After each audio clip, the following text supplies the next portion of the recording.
स्वागत है आपका पेज पॉइंट्स में। आज हम बात करेंगे एक काफी रिफ्रेशिंग और प्रैक्टिकल बुक के बारे में। Half hours human, how to live better without burning out by Leena Norms. ये किताब हमें ये सिखाती है कि कैसे हम अपनी बिजी लाइफ में बैलेंस ला सकते हैं और ओवरवर्किंग की वजह से होने वाले बर्नआउट को अवॉइड कर सकते हैं। लीना एक प्रैक्टिकल गाइड देती हैं ऑन लिविंग माइंडफुली और एक लेस देन परफेक्ट अप्रोच को एम्ब्रेस करने की तरफ। चलिए शुरू करते हैं और इस बुक के कुछ की आइडियाज को समझते हैं। Chapter 1, the half hours approach.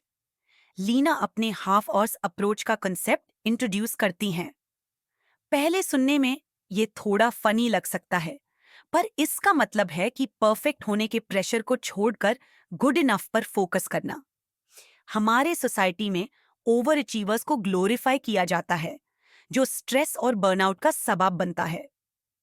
Leena suggest करती हैं कि हमें गिल्ट फ्री ब्रेक्स लेना और परफेक्शन के पीछे भागने के बजाय प्रोग्रेस पे फोकस करना चाहिए।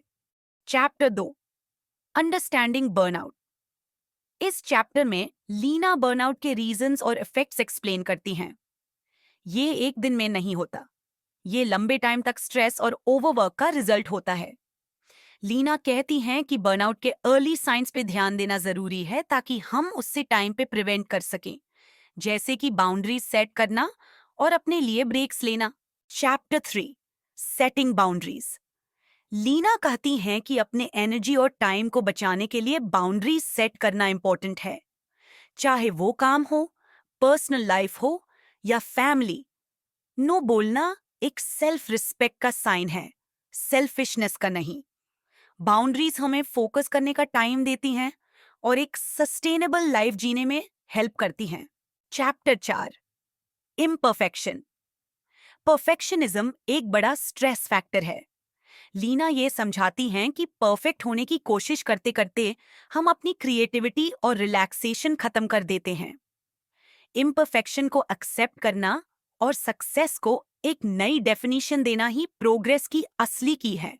Chapter 5, self care without the guilt. Self care कोई लग्जरी नहीं बल्कि जरूरत है। लीना कहती हैं कि सेल्फ केयर छोटी चीजों में हो सकता है। एक क्वाइट मोमेंट लेना, एक कॉफी एंजॉय करना या सिर्फ वॉक पे जाना। कंसिस्टेंसी जरूरी है, परफेक्शन नहीं। Chapter 6, time management without stress. Time management का मतलब ज्यादा काम फिट करना नहीं, बल्कि अपने लिए मीनिंगफुल टाइम बनाना है। लीना प्रोडक्टिव होने के कांस्टेंट प्रेशर को रिजेक्ट करने की एडवाइस देती हैं और टाइम को प्रायोरिटाइज करने का एक नया तरीका बताती हैं। Chapter 7, finding joy in small moments.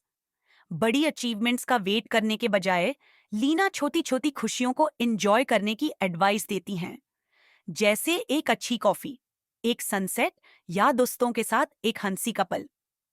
Mindfulness practice करके हम अपने एवरीडे मोमेंट्स को अप्रिशिएट कर सकते हैं।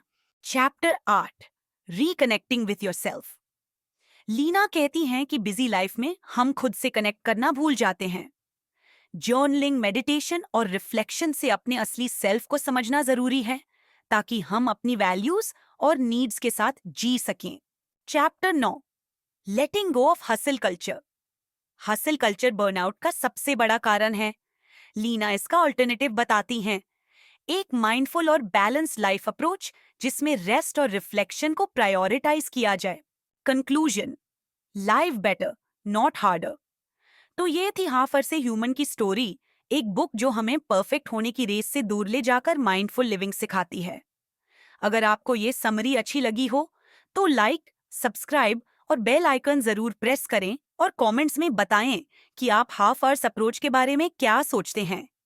तब तक के लिए अपना ख्याल रखें और बेटर जीने की कोशिश करें, हार्डर नहीं।